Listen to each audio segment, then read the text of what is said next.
میں نے کتنے ہی عورتوں کو دیکھا ہے کہ باریک دوپٹے میں نماز پڑھتی ہیں، یعنی ہاتھ میں جو بھی دوپٹہ آ جاتا ہے اس میں نماز پڑھنا شروع کر دیتی ہیں۔ عورتوں کو یہ بات کیوں سمجھ میں نہیں آتی کہ موٹے کپڑے میں نماز ہوتی ہے، باریک دوپٹے میں نماز نہیں ہوتی ہے، کیونکہ بال ہماری ستر ہے، یعنی چھپانے کی چیز ہے، اور جب ستر نظر آئے گی تو اس میں نماز، ایسی نمازیں ہماری منہ پہ مار دی جائیں گی، کیونکہ اس میں ستر جو ہے وہ چھپی ہوئی نہیں ہے۔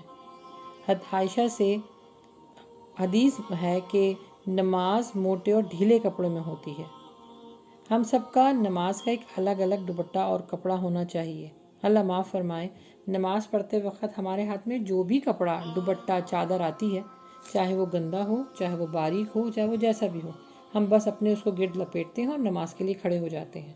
اور اس کے برعکس جب ہم کو کسی کے گھر جانا ہوتا ہے، یعنی میں آپ سے عید، بقرعید یا فنکشن کی بات نہیں کر رہی، کسی کے گھر بھی اگر ہمیں جانا ہوتا ہے تو ہم بہت صاف ستھرے، بلکہ نئے کپڑے بنواتے ہیں، نئے کپڑے سلواتے ہیں، خوب صاف ستھرا ہو کر جاتے ہیں، اور یہ سوچ کے جاتے ہیں، یہ سوچ کے زیبتاً ان کپڑوں کو کرتے ہیں کہ دیکھنے والا میری تعریف کرے گا، اور جیسی نیت ہوتی ہے ویسے ہی اعمال ہوتے ہیں۔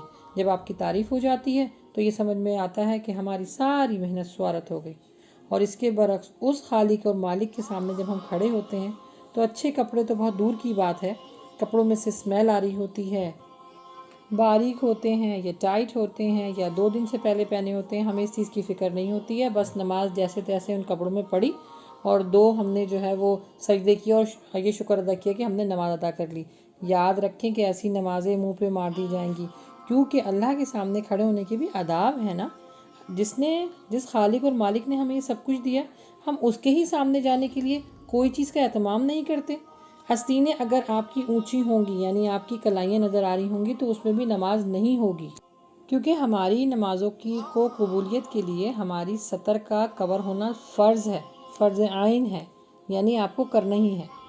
اگر آپ اسکینی جینز پہنتی ہیں، ٹائٹ پجامہ پہنتی ہیں، یا وہ چوڑی دار جو چلتے ہیں آج کل وہ پہنتے ہیں، اگر معاف کیجیے گا ان کو اتارنے کے لیے آپ کو کشتی لڑنی پڑتی ہے، تو ایسے کپڑے پہننا غلط ہے، گناہ، اور ایسے کپڑوں میں نمازیں نہیں ہوں گی۔ تو براہ مہربانی نماز کے لیے کوئی عبایا یا کوئی لانگ اسکرٹ بنائیے، تاکہ جب نماز کا وقت آئے تو آپ انہیں پہن لیجئے۔ پلیز ایسے کپڑے جن میں آپ کی سطر کی بناوٹ واضح ظاہر ہو رہی ہو، خدارا اپنی بچیوں کو بھی ایسے کپڑے پہننے مت دیجیے۔ یہ جہنم کی آگ ہے جو ہم اپنے گرد لپیٹے ہوئے ہیں۔ ان سب گناہوں کا اثر ہماری زندگی میں پڑتا ہے، پھر ہم کہتے ہیں ہماری زندگی میں پریشانیاں، مشکل کیوں آتی ہیں؟ یاد رکھیں ہر گناہ کا اثر ہے۔ اللہ سبحانہ وتعالی نے اللہ کے نبی کی امتی ہونے کی وجہ سے ہمارے سروں کے اوپر سے عذاب کو اٹھایا ہے، لیکن گناہوں کا اثر ہماری زندگی میں ضرور رکھا ہے۔ ایک چھوٹی سی چیز کے پیچھے اور چھوٹی سی سستی کے پیچھے آپ جہنم کیوں خریدتی ہیں؟